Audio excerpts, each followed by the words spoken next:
안녕하세요. 제 얼굴에 침 뱉는 느낌이라 사연을 적으면서도 고민이 많았지만 얼마 전 들려온 전 남편과 전 시댁의 소식을 듣고 이렇게 용기 내서 사연 한번 보내봅니다. 저희 부모님은 작은 과일 가게를 운영하시다가 얼마 전에 가게를 파시고 지금은 집에서 쉬고 계십니다. 두 분 다 가진 것 없이 어렵게 시작하셨기에 평생을 절약하며 살아오신 분들이고요. 하지만 교육면에 있어서는 최선을 다해 저를 지원해 주셨고요. 덕분에 대학교 때 미국으로 유학도 다녀올 수 있었고 거기서 남편을 만났습니다. 사실 남편과 데이트를 시작했을 때 저는 남편이 부잣집 아들인 줄 알았습니다. 매일 저녁 식당에서 아르바이트를 하며 근근히 생활비를 벌어야 했던 저와는 달리 남편은 경제적으로 어려움이 없어 보였어요. 입는 옷도 다 좋은 브랜드였어요. 남편은 데이트를 할 때마다 늘 유명한 레스토랑에 저를 데리고 가줬고 값비싼 외제차도 있었으니까요. 1년에 유학이 끝날 때쯤 시작한 남편과의 연애는 한국에 돌아와서도 이어졌어요. 한국에 돌아와서도 여전히 씀씀이가 큰 남편이었기에 남편의 경제력에 대해선 크게 생각할 이유가 없었습니다. 당연히 저보다 나을 거라고만 생각했어요. 그렇게 1년 정도 연애를 했을 무렵 남편이 저에게 결혼하자고 하더라고요. 저도 크게 고민하지 않고 좋다고 했습니다. 연애하는 동안 저에게 참 잘해줬으니까요. 그런데 결혼 준비를 하면서 그동안 알지 못했던 것들을 많이 알게 됐어요. 사실 3년이면 짧은 연애도 아닌데 저는 한 번도 남편 집에 가본 적이 없었어요. 남편이 부모님과 함께 살고 있기도 했고 서로 집도 멀었거든요. 그리고 제가 보수적인 성격이라 결혼 전에 남편 부모님을 만난다던가 집에 간다던가는 필요하다고 생각하지 않았고요. 그런데 막상 결혼 이야기가 나오기 시작하니까 안 가볼 수가 없더라고요. 하루는 시모가 얼굴도 보여주고 저녁도 먹고 가라고 하시길래 과일 바구니를 사들고 찾아뵙게 되었습니다. 연애 때 강남에 있는 브랜드 아파트에 산다는 이야기를 자랑처럼 저에게 하고는 했는데 막상 시부모님의 집이라고 찾아간 곳은 강남은커녕 서울 외곽에 있는 노후된 동네였습니다. 차가 다니기도 힘든 골목을 한참 들어가고 나서야 시부모님의 집이 나오더라고요. 사실 조금 당황스러웠습니다. 삐까번쩍한 주상복합을 기대한 것은 아니지만 그동안 자랑처럼 해오던 말과 괴리감이 너무 커서 그랬나 봐요. 그런데 남편에게서는 거짓말을 들켰다는 당황스러운 모습이 보이지 않았어요. 원래 살던 아파트는 지금 세를 주고 우리 가족은 다른데 투자하려고 나와서 살고 있는 거라며 해명을 하더라고요. 제가 물어보지도 않았는데 말이에요. 집 앞에 주차돼 있는 외제차를 보여주며 이건 우리 어머니 차라고 말을 해줬어요. 노후된 동네에 외제차가 주차되어 있으니 그림이 참 안 어울리기는 했는데 또 제가 너무 눈에 보이는 것만 가지고 괜한 생각을 했는가 보다 하며 반성을 하기도 했습니다. 시댁에 들어서니 시부모님이 저를 기다리고 계셨어요. 저는 저녁을 먹으러 오라고 하셔서 집에서 먹는 줄 알았는데 제가 과일 바구니를 내려놓기가 무섭게 저녁은 나가서 먹자고 하시더라고요. 그리고 차를 타고 다시 향한 곳은 TV에도 몇 번 소개된 유명 셰프가 있는 레스토랑이었어요. 시모는 저에게 집이야 잠만 자는 곳인데 쓸데없이 돈을 많이 쓸 필요가 없다면서 늘 어디다 투자를 할지 궁리하며 살아야 돈을 벌 수 있다고 하시더라고요. 사실 시부모님과 첫 만남이었는데 저에게 궁금하신 건 별로 없으신 것 같았어요. 저에게 딱히 어려운 질문도 하지 않으셨고요. 다만 저희 부모님 직업이나 배경은 좀 여쭤보시더라고요. 제가 집에 들어와 친정 부모님께 오늘 있었던 일을 이야기하니 두 분 반응이 그렇게 좋지는 않더라고요. 저희 부모님은 이미 제 남편의 씀씀이가 보통이 아니란 건 알고 있으셨어요. 연애하는 동안에도 사실 그 점을 늘 걱정하셨고요. 허세를 부리거나 허풍을 떠는 사람들을 별로 좋아하지 않으시거든요. 그런데 남편 가족들이 그런 건 아닌가 싶으셨던 거죠. 하지만 결국 자식 이기는 부모가 없듯이 저희는 결혼하게 되었습니다. 결혼까지의 과정은 그럭저럭 순탄한 편이었어요. 다행히도 성대한 결혼식보다는 간소하고 의미 있는 결혼식을 하고 싶다는 제 의견을 시댁에서 존중해 주셨거든요. 하지만 사실 이것도 저를 위해서 그러신 게 아니란 걸 나중에 알게 되었습니다. 저희 어머니에게는 가까이 지내는 친구분들이 있으세요. 저도 늘 그분들을 이모라 부르며 잘 따랐고요. 그렇기에 당연히 그 모든 이모들이 제 결혼식에 오셨죠? 그런데 그중 한 분이 저희 시어머니를 보더니 저 여자를 분명히 어디서 본 것 같다고 하시더라고요. 저한테 자꾸 시어머니에 대해서 물어보고 싶어 하셨지만 저는 신부라서 어디 다른데 정신 쏟을 겨를이 없었거든요. 그래서 제대로 저희 시어머니에 대해서 뭘 이야기할 틈은 없었어요. 그렇게 결혼식을 치르고 며칠이 지났을 무렵 친정 어머니에게 전화를 받았습니다. 친정 어머니가 깊은 한숨을 내쉬면서 사돈이 혹시 무슨 일 하던 사람인지 아냐고 저에게 물으시더라고요. 저는 글쎄? 옷가게를 해서 돈을 많이 버셨다는 것 같았는데? 라고 하니 너 정말 아무것도 모르니? 라고 물으시더라고요. 그래서 제가 도대체 무슨 소리냐고 물었죠. 그런데 거기엔 충격적인 진실이 있었습니다. 저희 시어머니가 원래는 어디 다른 동네에서 세탁소를 하셨대요. 옷을 수선도 하고 드라이된 옷은 배달도 해주는 그런 작은 동네 세탁소였기 때문에 동네 아줌마들하고도 곧잘 어울려 친하게 지내셨다고 해요. 그런데 거기서 돈을 조금씩 빌려 쓰다가 결국 파산 신청을 하셨답니다. 그리고 친정어머니 친구분은 피해자는 아니었지만 같은 동네에 살았기 때문에 저희 시어머니를 알아봤던 거고요. 그 이야기를 들으니 머리가 아찔해졌어요. 늘 정직과 성실을 강조하시던 저희 친정부모님께서도 그런 사람과 사돈이 되었다고 생각하니 얼마나 화가 나셨을지 상상도 안 되었고요. 저는 일단 남편이 오면 확실하게 물어볼 테니까 잠깐만 기다려달라고 했습니다.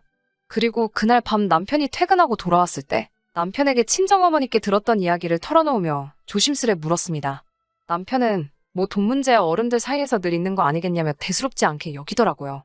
제가 그래도 이런 건 좀 확실하게 알고 싶다고 하자 남편이 기분이 좀 상했었나 봐요. 저를 불쾌한 표정으로 쳐다보면서 그럼 너가 직접 물어보던지라고 하더라고요. 그런데 그런 남편 모습을 보니 저도 순간 화가 나더라고요. 그래서 정말로 시어머니께 전화를 걸었습니다.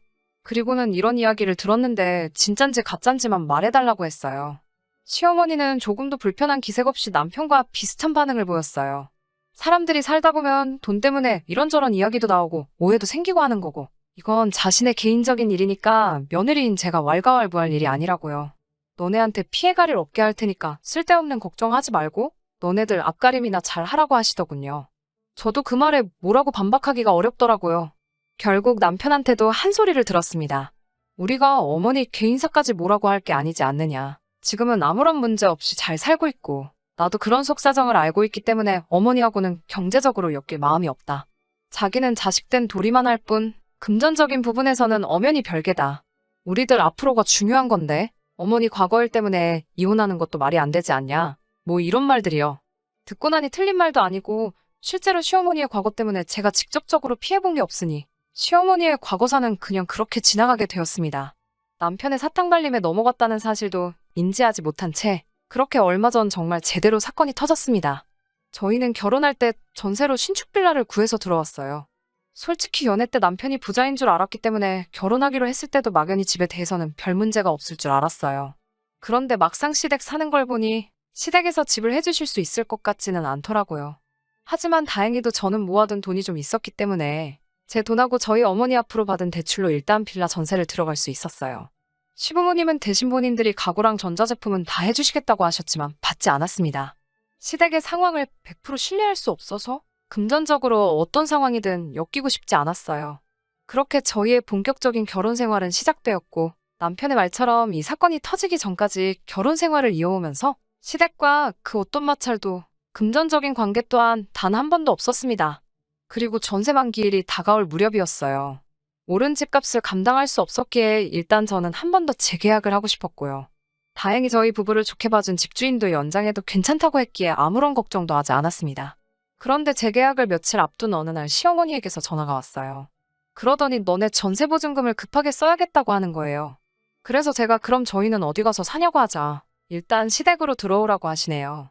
살림살이들은 다 어쩌고 그렇게 해야 하느냐 물었더니 그런 건 대충 버리고 다음에 다시 사면 된다는 거예요. 제가 아무리 생각해도 그건 아닌 것 같다고 무슨 일 때문에 그러시냐고 재차 물었더니 시어머니는 어휴 짜증나 몰라 하고 짜증을 부리며 전화를 끊더라고요. 바로 남편에게 전화를 걸었더니 남편은 이미 다 알고 있었던 눈치였어요. 저한테 얼른 짐 싸서 일단 집 빼라고 그래서 제가 그렇게는 못한다고 하니까 네 시어머니가 감옥에 가도 괜찮냐고 묻는 거예요. 시어머니가 감옥에는 왜 가느냐 물으니 돈 때문에 그런 거지 다른 이유 있겠어? 하고 당당하게 대답을 하네요. 알고 보니까 시모가 빌라 사람들을 상대로 또 개를 한 거예요. 그런데 그냥 한 게 아니고 개를 타야 하는 사람한테 이자를 더 붙여주겠다며 갯돈을 안 주는 방식으로 남의 돈을 챙기고 있었던 거죠.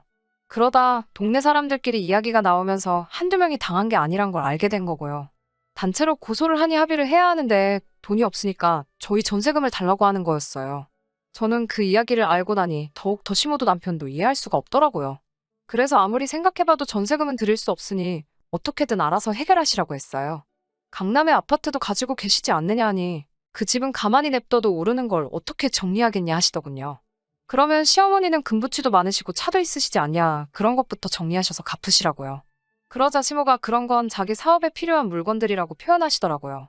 사람이 돈이 있어 보여야 주변에 사람들이 또 꼬이고 그래야 훈일을 도모할 수 있다나요. 그 말을 듣는데 소름이 확 끼치더라고요. 그런데 남편도 덩달아 엄마 말이 하나 틀린 것 없다고 했어요. 정말 남편을 포함한 시댁에 실망스럽고 진저리가 처지더라고요.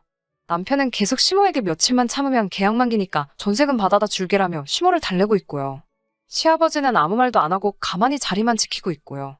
그러다 한마디 하신 말씀이 그럼 파산 신청을 해버리자고 하시더군요. 그런데 더 가관인 건 시모가 그 말을 듣더니 그거 진짜 좋은 생각이라며 좋아하는 거예요. 그러면서 대뜸 저를 째려보고는 절 다시 봤다면서 아주 매정하고 무서운 며느리라며 혀를 차시더라고요. 그렇게 한바탕 시끄러운 시간이 지나가고 집으로 돌아와 남편을 쳐다보고 있는데 시어머니와 자신은 아무 연관이 없을 거라는 식으로 떠벌렸던 게 전부 다 저를 안심시키기 위한 개수작이었다는 사실에 마음 한구석에서 불안과 울분이 동시에 치솟았습니다. 무엇보다도 이렇게 된 상황보다 저렇게 생각 없는 남자를 여태껏 알아보지 못했다는 제 자신에게 더 화가 났어요. 저 남자 머릿속에는 무슨 생각이 들어있을지 가늠도 안 되더라고요. 그래서 제가 남편에게 솔직하게 말해달라며 친구들한테나 혹시 남한테 빌린 돈이 있냐고 물었어요. 그러자 남편은 뭐 조금 있기야 있지. 요즘 시대에 빚 없는 사람이 어딨어? 돈 빌리는 것도 능력인 거 몰라? 그리고 그 돈 나 혼자 쓴 거 아니야. 너도 같이 썼잖아. 라고 말하며 그 빚들 또한 저한테 일부 책임이 있다는 식으로 실실 쪼개면서 말을 하더라고요. 가사를 위해 부당한 채무는 이혼 시에도 재산분할 대상에 포함이 된다며 제게 겁을 주더라고요. 제가 고를 수 있는 유일한 선택지는 전세금을 빼서 시어머니에게 갖다 바치는 것 말고는 아무것도 없다는 식으로 어차피 이혼하게 돼도 돈 한 푼 찾아가지 못할 거라는 식으로 말을 하더라고요. 얼른 마음 고쳐먹고 시모가 우리 돈으로 다시 일어나는 걸 기다리는 방법밖에 없다는 식으로 말을 해왔습니다. 제가 시댁에서부터 오고 간 모든 대화를 녹음하고 있던 건 꿈에도 상상을 못했나 봅니다.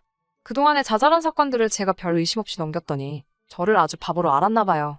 끝까지 부모의 일과 자신의 일은 별개라고 외치며 저를 속였던 남편에게 저는 마지막 방법을 쓸 수밖에 없었습니다.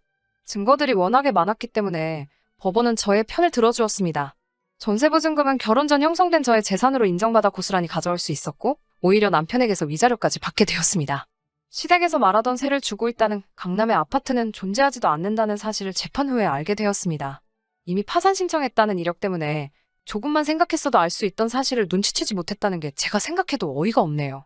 벼랑 끝에 몰린 남편과 시댁 식구들은 개인 회생 말고는 답이 없었지만 이미 한 차례 개인 회생 후 면책을 받은 이후였기 때문에 두 번째 심리는 엄격하게 이루어졌고 유일한 동아줄 같았던 개인 회생 신청은 끝내 기각이 되어 그 가족들은 길거리에 나앉게 되었다고 합니다. 한때 가정을 이루고 살았던 사람들이 길바닥에 나앉았다는 소식을 들었는데도 그 어떤 미련이나 죄책감 또한 들지 않네요. 그간 받아왔던 저의 고통이나 상처는 그 어떤 걸로도 보상받을 수 없겠지만 그래도 이 소식이 조금이나마 저에게 위안을 주고 속이라도 후련하게 만들어 주었습니다. 다음에는 좀 더 좋은 사연을 보낼 수 있으면 좋겠네요. 그럼 저의 긴 이야기 끝까지 들어주셔서 감사하고 여기서 이만 줄이도록 하겠습니다.